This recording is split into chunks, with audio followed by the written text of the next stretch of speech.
அனைவருக்கும் இனிய ரமலான் நல்வாழ்த்துக்கள். Hello friends, welcome to our channel நாளொரு டேஸ்டி சமையல்.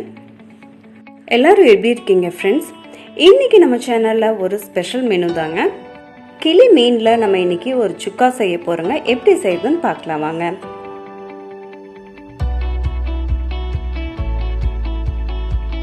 இதுதாங்க கிளிமீன் வெரைட்டி. நீங்கள் கடையில் சொல்லி சின்ன சின்ன பீஸாக கட் பண்ணி வாங்கிக்கிங்க. உப்பு மஞ்சள் சேர்த்து ஒரு நல்ல 4 தடவை தண்ணி விட்டு கழுவி எடுத்து வச்சிருக்கேங்க. இதில் கார்ன்ஃப்ளவர் மாவு நான் 2 டீஸ்பூன் சேர்த்திக்கிறேன். அரிசி மாவு 1 டீஸ்பூன் சேர்த்திக்கிறேங்க.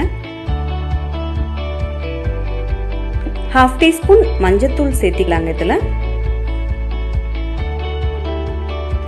மிளகாத்தூள் 1 டீஸ்பூன் அளவுக்கு சேர்த்திக்கலாங்க. இப்ப இதுல இஞ்சி பூண்டு அரவை 1 டீஸ்பூன் அளவுக்கு சேர்த்திக்கலாம். இப்ப இந்த மீனுக்கு தேவையான அளவு உப்பு சேர்த்திக்கலாங்க. இதுல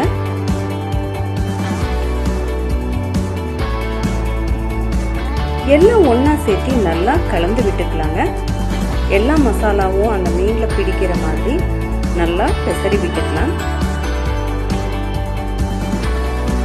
பெசரி ஒரு 20 மினிட்ஸ் ஊற வச்சிடலாங்க. இப்போ மேரினேட் பண்ணி வச்சிருக்கிற ஃபிஷ்ஷை நம்ம பொரிச்சு எடுக்க போகிறோம். அதுக்கு நான் ஒரு அடுப்பில் ஒரு கடாய் வச்சு கடாய் காஞ்சதும் தேவையான அளவு எண்ணெய் விட்டுக்கிறேன். இப்போ எண்ணெய் நல்லா காஞ்சிருச்சுங்க. இப்போ நம்ம பெசரி வச்சிருக்கிற மீனை பொரிச்சு எடுத்துக்கலாம். நான் இப்போ ஒவ்வொன்றா சேர்த்திக்கிறேங்க.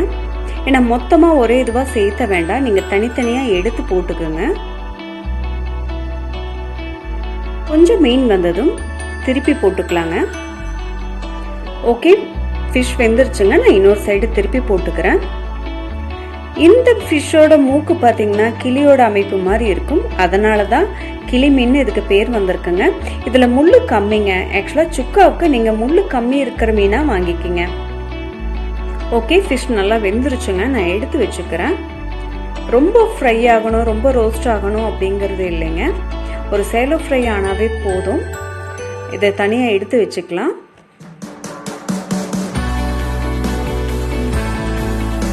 பெசரி வச்சதுல பாதி மீன் அளவு தாங்க போட்டு பொரிச்சு எடுத்திருக்கோம். மீதி பாதியையும் போட்டு பொரிச்சு தனியா எடுத்து வச்சுக்கலாம். மீன் வெந்துருச்சுங்க. இப்போ எண்ணெயில இருந்து எடுத்து வச்சிடலாம். இப்ப நம்ம அதே கடாயில நம்ம தாளிப்பு கொடுக்க போறோங்க. பெரிய வெங்காயம் 3 நீல வாக்குல கட் பண்ணி வச்சதை இதுல இப்ப சேர்த்திக்கிறேன்.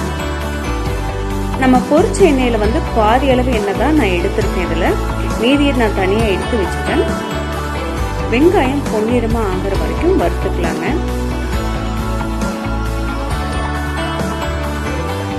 வெங்காயம் நல்லா பொன்னிறமா வதக்கியாச்சுங்க. இப்ப இதுல ஆப்பிள் தக்காளி 1 சின்ன சின்ன பீஸா கட் பண்ணி வச்சிருக்கேங்க. அதை வந்து இதுல சேர்த்திக்கிறேன்.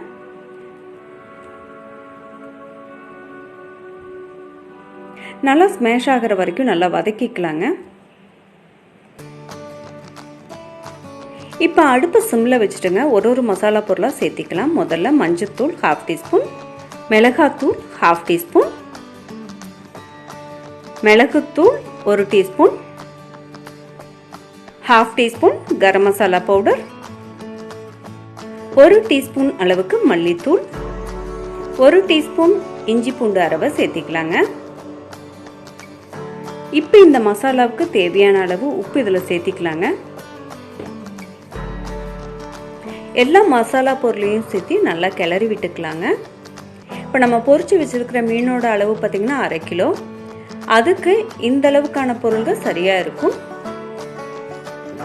இப்போ இந்த மசாலா நான் ஒரு 1/2 டம்ளர் அளவுக்கு தண்ணி சேர்த்திக்கிறேங்க.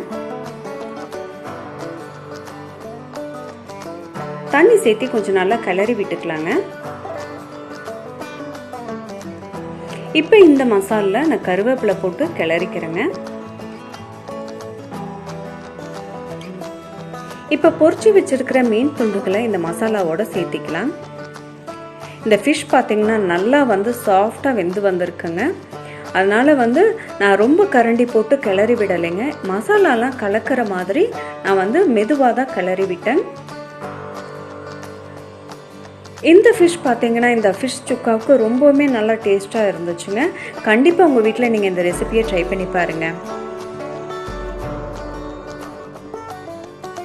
இப்போ நல்லா கலந்து விட்டாச்சுங்க.